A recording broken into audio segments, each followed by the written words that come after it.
After you complete your quote, it can be nice to add a border which frames it.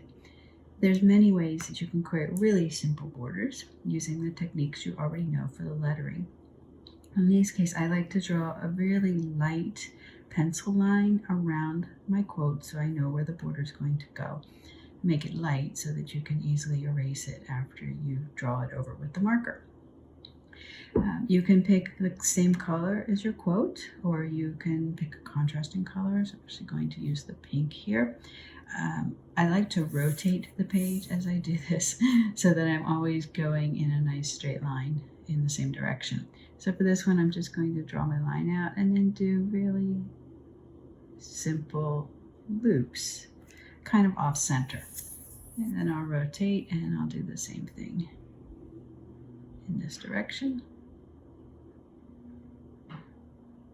So your loops could have the same thick and thin as your letter strokes.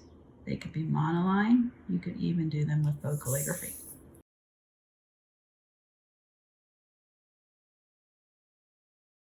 On the next one, I have a 2-color quote. So I'm actually going to use the same colors in my border. And this time I'm going to make really simple straight lines that don't go quite to the edge of the box I drew.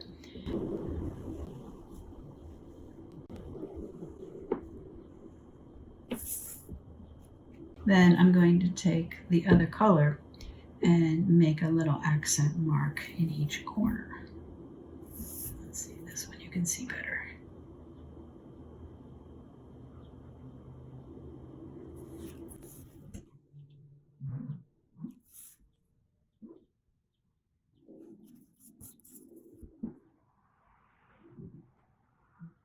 So by adding the accent color, you're creating a nice visual connection to the colors and the words in the quote. You can also make your border a contrasting color to the colors that are already in your lettering by using something different.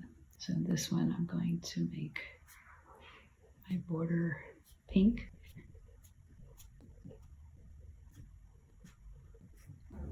And I'll add some color from the lettering with these dots to kind of connect it visually to the colors that I used, but still have a lot of contrast by having the very different pink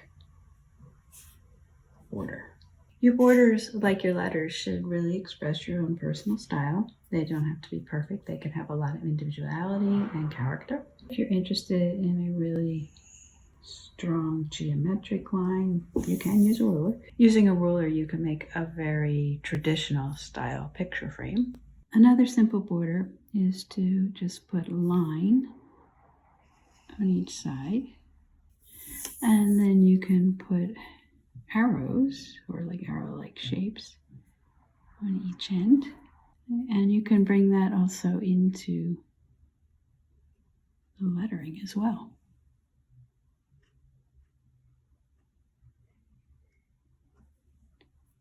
You can draw 2 lines, picking up a color that you used in the quote, and then pick another color that's used in the quote, and put dots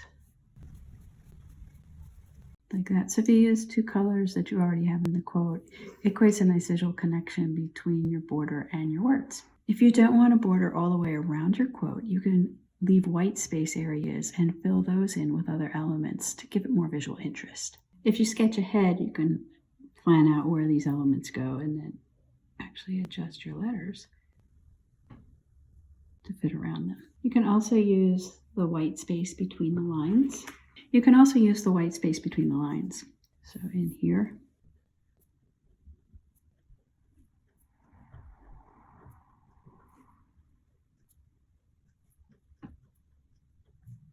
if you enjoy illustrating, you can also draw pictures in the white space of your hand lettering or around the outside, kind of like a border.